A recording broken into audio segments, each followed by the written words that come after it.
Welcome to Breaking News to Trading Moves. Glad to be here. So imagine your roof is sagging, right? And you know it needs a repair. Yeah, never a good feeling. No, it's awful. But your home insurance deductible is, say, $5,000. So what do? We grab a bucket. It's exactly. You put a bucket under the leak and you wait.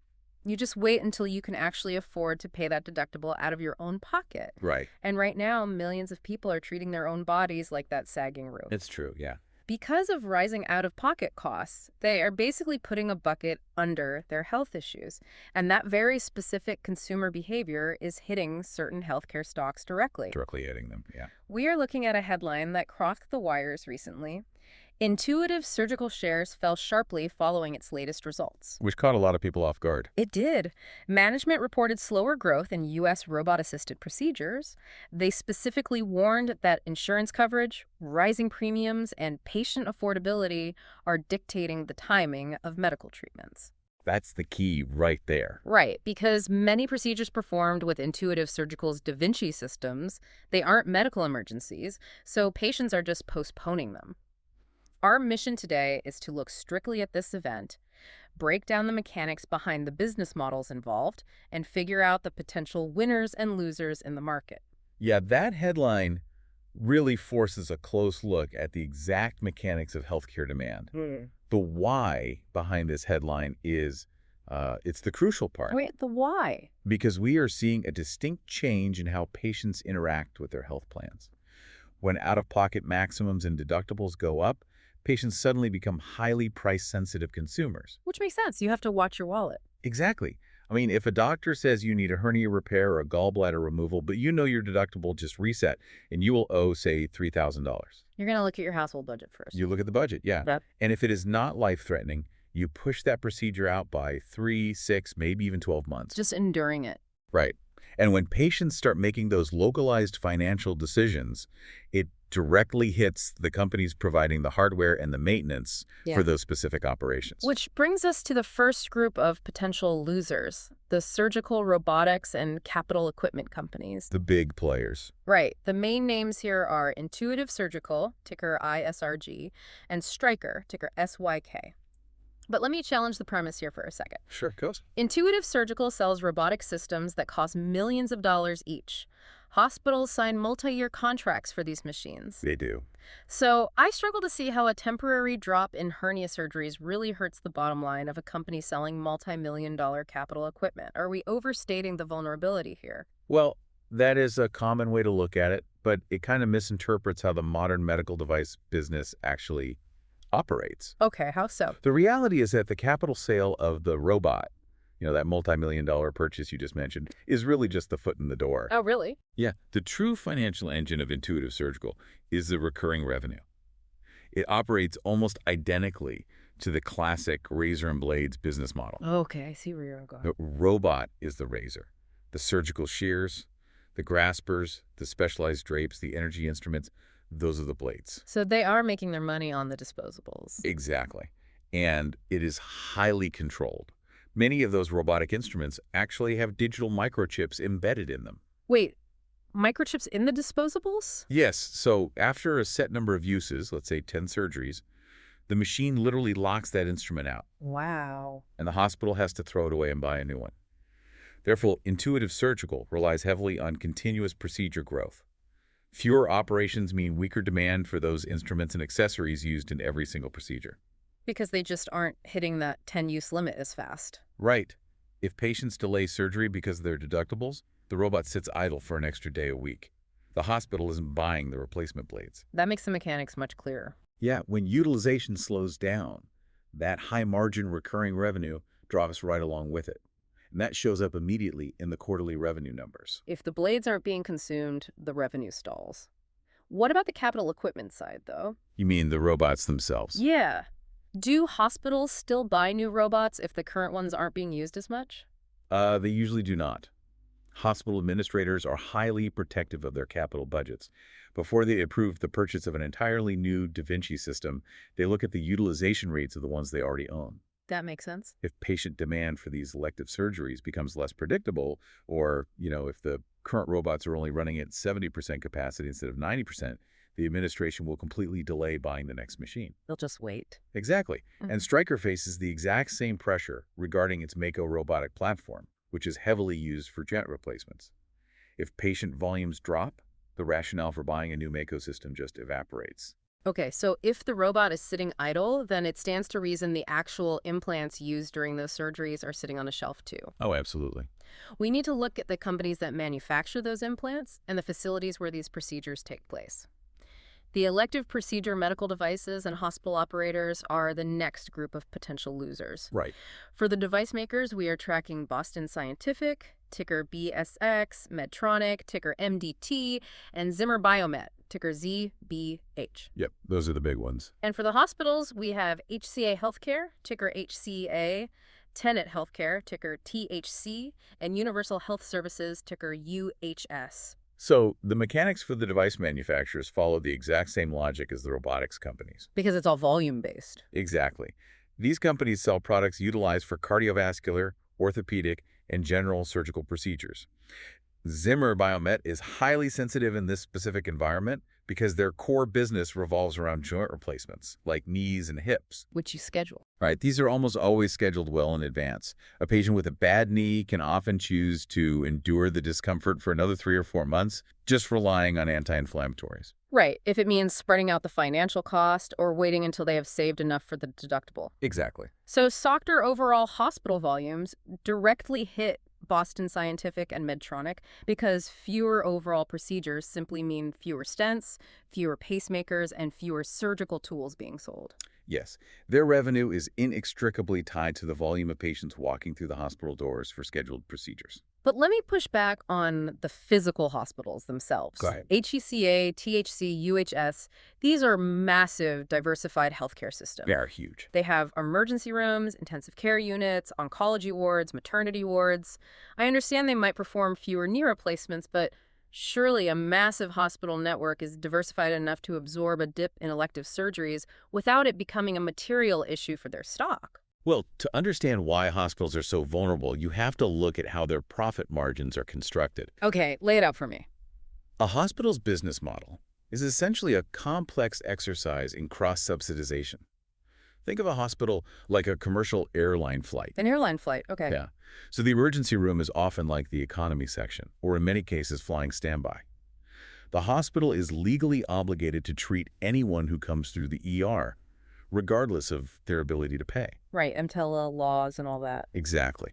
Because of this, hospitals absorb a massive amount of unpaid medical bills and undercompensated care from uninsured or underinsured patients. Which means they operate those departments at a very thin margin.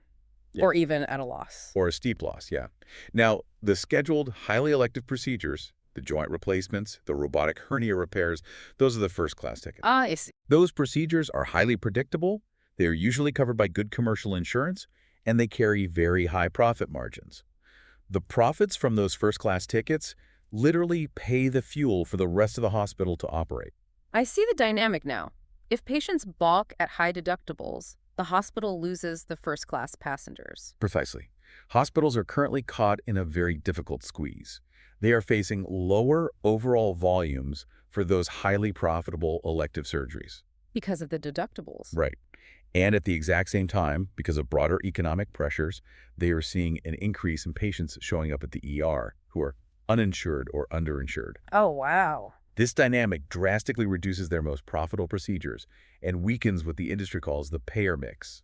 The proportion of patients paying with good commercial insurance shrinks, while the proportion of patients generating unpaid medical bills grows. So the payer mix is really the true health of the hospital's balance sheet. Exactly. If the profitable joint replacements dry up, the hospital is just left holding the bag on the unpaid emergency bills with nothing to offset the losses. That is the fear, yes. We will need to see if upcoming earnings reports from these hospital operators clarify if this deterioration in the payer mix is just an isolated issue for a few regional providers or a uniform pressure across the entire hospital sector. Which is what everyone is watching for. But let's follow the money here.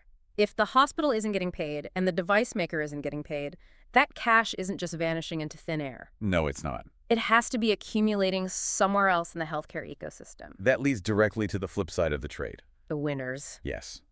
When a patient decides to delay a costly elective surgery, The money that would have paid for that procedure stays in the pocket of the managed care insurer. Okay, that brings us to our potential winners. We are looking at UnitedHealth Group, ticker UNH, the Cigna Group, ticker CI, and Humana, ticker HUM. Walk me through the exact math here. The mechanics of why insurers may win are relatively straightforward, but they are heavily dependent on timing and accounting. How so? Well, insurance premiums are paid consistently every single month, whether you go to the doctor or not. Like clockwork. Right. The insurer collects that revenue up front. Their main expense is paying out claims when you actually receive care. When patients delay expensive surgeries across the board, the insurers simply end up paying out fewer medical claims in that specific quarter. This revolves around a metric called the medical cost ratio, right? Yes, exactly. So how does a delayed surgery alter that specific metric on an earnings report? The medical cost ratio is the most closely watched number for any insurance stock. It represents the percentage of premium dollars an insurance company spends on medical claims versus what they keep for administration and profit. Since insurers are highly regulated, they typically target a very specific ratio, let's say 85%. That means for every $1,000 they collect from you in premiums, they expect to pay out $850 to doctors and hospitals for your care. So if I decide my deductible is too high and I cancel my robotic hernia surgery, I still pay my monthly premium to UnitedHealth or Cigna. Yes, you keep paying your premium, but the insurer does not have to pay the hospital the $10,000 for the surgery this quarter. Oh, I see. Multiply that by hundreds of thousands of patients making the exact same decision. Suddenly, the insurer might only pay out $800 in claims for every 1,000 collected, dropping their medical cost ratio from 85% down to 80%. And that drops right to the bottom line. Exactly. That 5% difference translates to hundreds of millions of dollars in premium cash that temporarily drops straight to the insurer's bottom line for that specific financial quarter. They are essentially holding on to the premium dollars longer, generating immediate profitability. But surely there's a catch. There is always a catch. If I delay my surgery from November to February of the next year, the insurer still has to pay for it eventually. Are we just looking at a temporary accounting win? That is the crucial caveat. It is deferred utilization, not canceled utilization. Eventually, those surgeries will happen. Right. Furthermore, if the broader economy is struggling, causing people to delay care, you might also see lower overall enrollment numbers as people lose their employer-sponsored health plans. Or employers might negotiate tighter policy structures. So it's not a guaranteed win forever. No, that is why we look at managed care insurers as possible relative winners rather than guaranteed beneficiaries of this trend. It is a quarterly boost to profitability, but the long-term mechanics require constant monitoring of employment data and premium pricing. Let's pivot to the areas of healthcare that don't have the luxury of deferment. The necessities. Right. You can delay fixing a leaky roof if money is tight. But if your house is actively on fire, you call the fire department immediately, regardless of the cost. You don't wait on that. Exactly. Not all medical care can be delayed just to wait out a high deductible. Some conditions dictate constant, unyielding care, leading us to companies whose products are quite literally required for daily survival. These are the insulated markets. Yes, the insulated markets. The chronic care medical devices in defense of pharmaceutical companies. Yep. For chronic care devices, the tickers are Abbott Laboratories, ABT, Dexcom, DXCM, and Insulet, PODD. And for defensive pharma, we are looking at Eli Lilly, ticker LLY, Merck, ticker MRK, and AbbVie, ticker ABBBV. So the mechanics of chronic care device companies provide a stark contrast to the robotic sector. Companies like Abbott, Dexcom, and Insulet sell products utilized continuously to manage chronic conditions. Like diabetes. Exactly. That's the prime example here. Patients relying on continuous glucose monitors or automated insulin delivery pumps cannot simply postpone their glucose monitoring. It operates entirely differently from consumer behavior regarding a knee replacement. It is exactly like daily consumer spending habits. How do you mean? Well, if household money gets tight, you can easily cancel a planned vacation. That vacation is the scheduled robotic surgery in this scenario. You can put it off for a year. Right, you just stay home. But you still have to buy groceries every single week, no matter what your budget looks like. The insulin, the daily medications, the glucose monitors, those are the groceries. You cannot skip them. That analogy captures the consumer reality perfectly. The expenditure is completely non-negotiable Yeah. because the daily usage of a continuous glucose monitor is not dependent on elective hospital procedures, scheduling availability, or capital equipment budgets. These specific stocks are remarkably resilient against the affordability delays hitting Intuitive Surgical. The revenue just keeps flowing. Yes, the revenue stream is recurring, but unlike the disposable blades on a surgical robot, this recurring revenue is not tied to a hospital operating room. It is tied to a patient managing a lifelong condition in their own home. And that exact same non-negotiable logic applies to the defensive pharmaceutical companies as well, correct? Eli Lilly, Merck, and AbbVie. Exactly. These pharmaceutical giants generate the vast bulk of their revenue from ongoing medicines. Whether it is an oncology drug from Merck, immunology treatments from AbbVie, or metabolic therapies from Eli Lilly, these prescriptions are filled monthly. Right, you don't wait for your deductible to clear to treat cancer. You absolutely do not. Their financial performance is completely untethered to elective surgery volumes. Now, to be objective, they face entirely separate market challenges. Like what? Well, they have to navigate fierce competition, looming patent expirations, and political pricing pressure. Sure. But strictly in the context of the headline we are analyzing today, they are completely shielded from the specific hospital volume drop that caused the sell-off in the surgical robotics sector. So we have mapped out a very distinct landscape for you. We have the robotics companies and the device makers taking a direct hit because their recurring revenue dries up when the operating rooms sit empty. Yep, the first losers. We have the hospitals absorbing the financial damage as their high-margin elective procedures vanish, leaving them with the low-margin emergency care. The payer mix problem. Exactly. On the other side, we have the insurers pocketing the delayed claims and boosting their quarterly medical cost ratios. And finally, the pharma and chronic care companies insulated by the sheer daily necessity of their products. It's the whole picture. Summing up this entire market dynamic, what exactly do traders need to monitor next to see how this plays out in the real world? The absolute focal point has to be the upcoming earnings calendar. Yeah. Earnings reports across the device makers, the hospital operators, and the insurers will serve as the scorecard. So listen to the earnings calls. Yes. Traders must listen very closely to the specific management commentary on the earnings calls. You are listening for updates regarding hospital capital equipment spending. Are they freezing purchases of multi-million-dollar machines? Right. You want to hear data on patient deductibles, the specific ratio of uninsured patients walking into the ER, and the overall medical utilization rates. Just connecting those dots. Exactly. Because if more management teams step up to the microphone and report this exact same pattern of delayed care, then it is a verified overarching sector theme. But there is a scenario where this bounces back, right? Yes, there is. If procedure volumes happen to recover quickly, perhaps patients adjust their budgets to the higher deductibles, or maybe they secure secondary financing for their operations. In the backlog clears. Right. Then the market's initial sharp sell-off in Intuitive Surgical and its related peers may eventually be viewed, in hindsight, as excessive.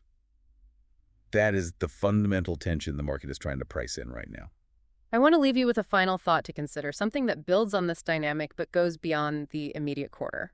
We talked about insurers winning right now because patients are delaying care. Right, the lower medical cost ratio. But think about the medical reality of delaying a surgery. If you put off a non-emergency gallbladder removal or a hernia repair for a year just to save money on a deductible, that condition often worsens. It rarely gets better on its own. Exactly. What starts as a cheap, scheduled elective surgery could easily rupture and turn into a highly complex, non-elective emergency intervention next year. Which is incredibly expensive. Insurers might be enjoying an artificially low medical cost ratio and pocketing the premiums this quarter, but they could be setting themselves up for a massive, unavoidable amount of much more expensive emergency claims down the road. It's a huge risk for them. The delay saves money today, but the medical compounding could cost the insurers exponentially more tomorrow. Something you definitely have to watch. This is not financial advice or buy or sell recommendations. This is purely the opinion of the author.